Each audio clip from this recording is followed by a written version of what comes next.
இந்து விரோத ஊடகங்கள் பகவானிடம் மீண்டும் மீண்டும் வைக்கும் ஒரே கேள்வி, நீங்கள் குற்றமற்றவராக இருந்தால் இந்தியாவை விட்டு ஏன் தப்பி ஓடினீர்கள்? முதலாவது, பகவான் தப்பி ஓடவில்லை, அவர் சட்டவிரோதமாக நாடு கடத்தப்பட்டார். ஐயா, உண்மையில இந்த இந்து விரோத தீய சக்திகள் அவங்க தான் தப்பி ஓடிட்டு இருக்காங்க.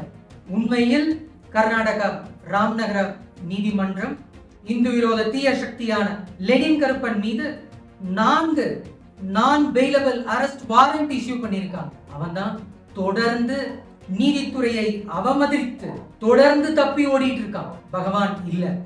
இந்து விரோத ஊடகங்களுக்கு நான் வைக்கும் கேள்வி இது, நீங்கள் ஏன் இந்த உண்மையை வெளியிடவில்லை?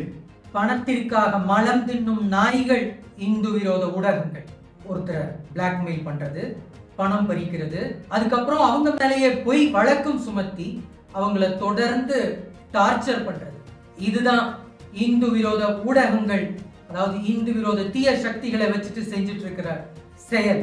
இத நான் சொல்லலைங்கயா, அந்த ஊடகத்தின் தலைமை செயலர் ஹன்ஸ்ராஜ் சக்சேனா அவர் சொல்றார். எடிட்டரும் அவர் டிபார்ட்மெண்ட்ல இருக்கிற ஆளும் அவங்க பண்ண ஒரு மிரட்டல் நாடகம் தான் இந்த நித்யானந்தா. அந்த நியூஸ் டிபார்ட்மெண்ட் எதுவா இருந்தாலும் காசு கொடுத்தா போடுவானுங்க, காசு கொடுத்தா நிப்பாட்டு. அந்த நியூஸ் எடிட்டர் ராஜா இந்த டீம் தான் சார், அவங்க தான் சார் பண்றது. அவங்க டீம்ல போனது ஒரு நெட்வொர்க் வச்சு தமிழ்நாடு ஃபுல்லா ஆட்களை வச்சுக்கிட்டு ஒரு ஃபேக்டரியை போய் கவர் பண்ண சொல்றது.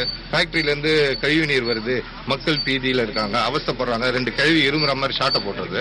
மறுபடியும் பின்னாடியே ஒரு ஆள் அமைச்சு காசு பேசி பேரம் பேசுவாங்க. பணபலமும் அதிகார பலமும் அவங்க இருக்கிற இடமும் அவங்களோட வளர்ச்சி அவங்களாம் கண்ணை மறைக்குது. போல இவங்க கலாநிதி மாறனும் நியூஸ் எடிட்டர் ராஜாவும் சேர்ந்து இதை போட்டு அது பெருசு பண்ணணும்னு முடிவு எடுக்கிறாங்க. நியூஸை போட்டு அடி அடின்னு அடிச்சு அந்த நியூஸ் டிபார்ட்மெண்ட் ஆட்களை நித்யானந்தா கிட்ட ஏதோ வசூல் பண்ணணும்னு ட்ரை பண்ணி